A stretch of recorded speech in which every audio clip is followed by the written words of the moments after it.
La lecture est une véritable vitrine par laquelle regarder le monde. Le livre, par exemple, nous fait voyager à travers le monde à la découverte des différents peuples et leur culture. Plusieurs psychopédagogues l'ont compris, d'où la nécessité d'initier les écoliers au goût de la lecture. Nous voici ici dans la bibliothèque de l'Alliance française de Lubumbashi, en pleine mutation. Sur place, c'est le bibliothécaire Alexis Touloumé qui nous accueille. C'est une bibliothèque qui est destinée à toutes les couches sociales. C'est pourquoi vous allez constater qu'ici, il n'y a pas de spécialité. Donc la bibliothèque a presque les livres dans tous les domaines. Donc vous pouvez avoir des livres dans le domaine médical, le droit, la littérature. Donc l'accès est libre à tout le monde. Même aux enfants, aux tout petits, nous avons quand même des livres destinés à cette catégorie de gens. Donc bref, c'est une bibliothèque de lecture publique, contrairement à des bibliothèques spécialisées. La bibliothèque elle est ouverte pratiquement tous les jours, donc de lundi au vendredi, de 10h à 17h30.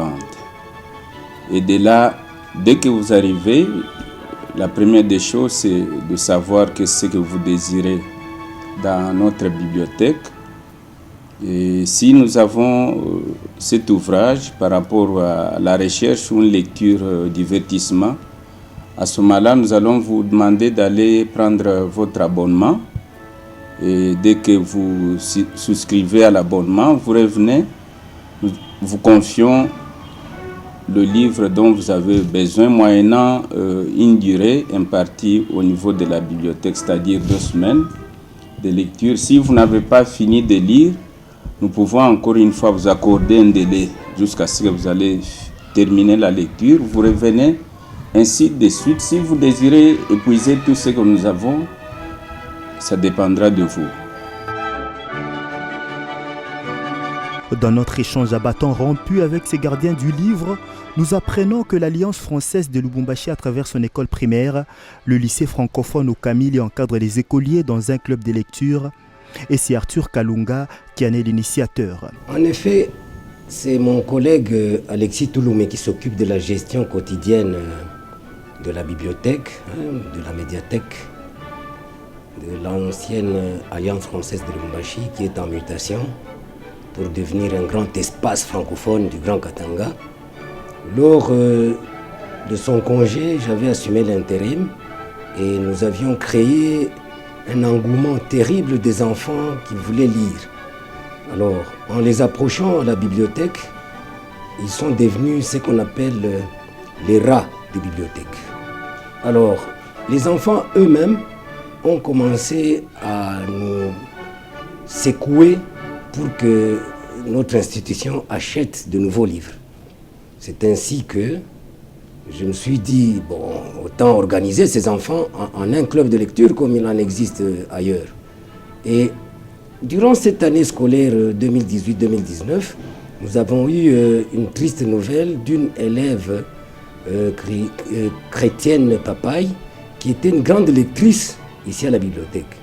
Et quand j'ai appris son décès, sa maman était venue remettre le livre à mon collègue Alexis Touloumé.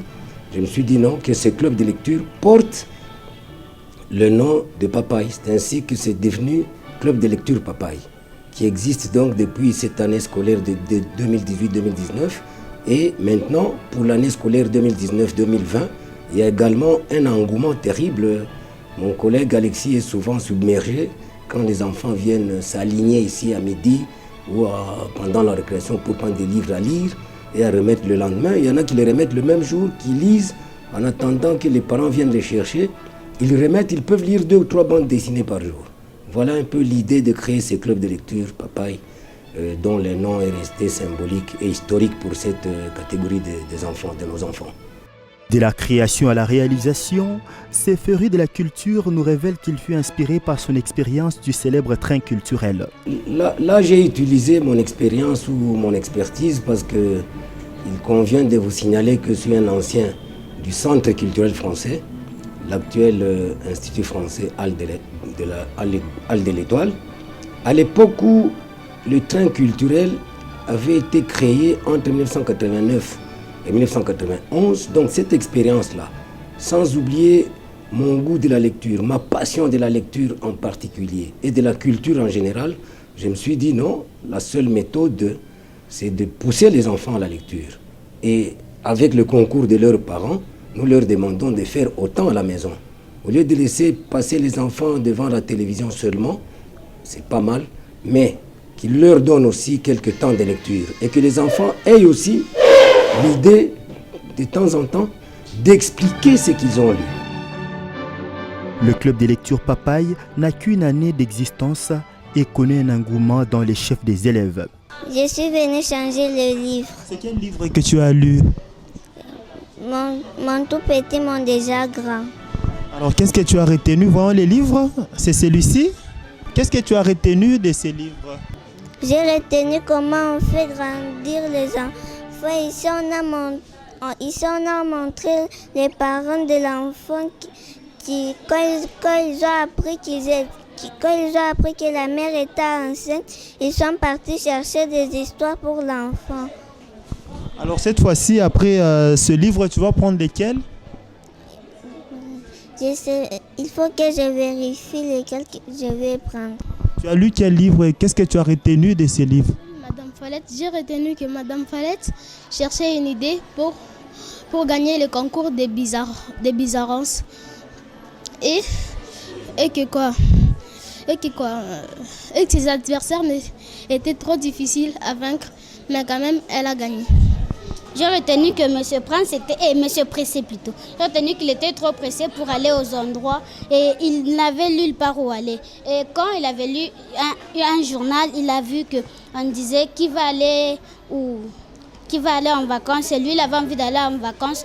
Quand il avait envie d'aller en vacances, il avait dit qu'il n'avait pas d'argent. Et il réfléchissait, il a trouvé un premier travail. C'était un jardinier. Il n'avait pas reçu ce travail parce qu'il était trop pressé. Le deuxième travail, c'était d'être un chauffeur de bus. Il n'avait pas su continuer ça parce qu'il était trop pressé. Il passait devant des clients sans le prendre. Et le troisième travail qu'il a eu, c'était d'être un serveur dans un restaurant. Il n'avait pas retenu ce travail parce qu'il était en train, il sert une personne, après une seconde, il vient reprendre la nourriture et les clients n'aimaient pas.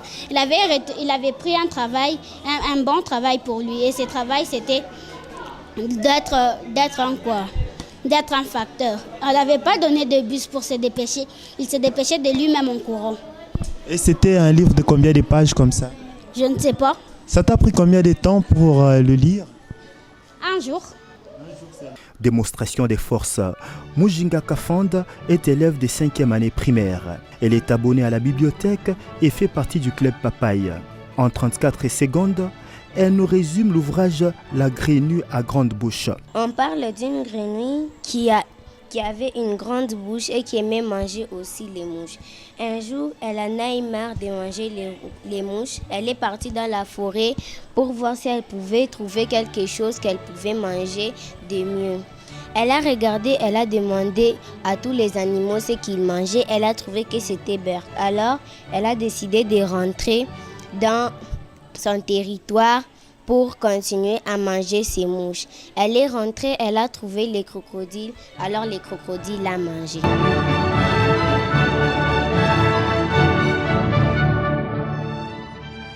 Kassongo Nawej, élève de la 6e primaire, va plus loin jusqu'à tirer une leçon de morale après lecture du conte de la forêt et de la brousse.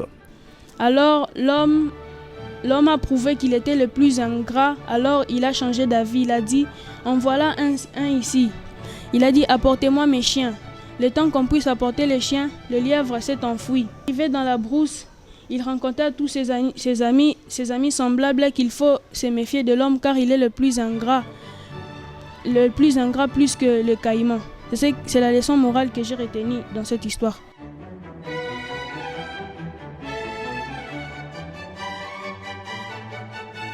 Témoignage pour les bibliothécaires qui estiment que le résultat est jusque-là positif. Et nous constatons que cela porte quand même des fruits. Il y a des écoles qui se sont intéressées, que je ne saurais pas citer, notamment bien sûr je peux citer notre école ici. Et vous verrez qu'il y a beaucoup d'enfants. Et après ça, ce sont les enfants eux-mêmes qui viennent réclamer des livres. Dire voilà, et même quand vous posez la question, donnez un peu un résumé, une leçon morale par rapport à ce que vous avez lu. Vous sentez qu'effectivement l'enfant a lu le livre. Donc, bref, on ne se fatigue pas.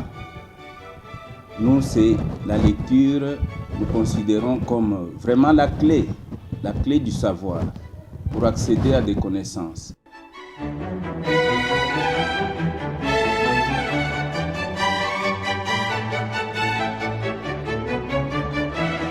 Et ça m'aide à beaucoup de choses. Tu as retenu quelle leçon morale?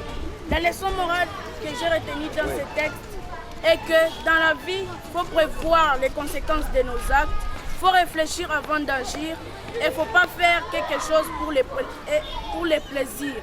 Il faut faire quelque chose pour une raison. Le livre n'a donc pas perdu sa valeur. Il demeure un outil précieux pour accéder à des connaissances.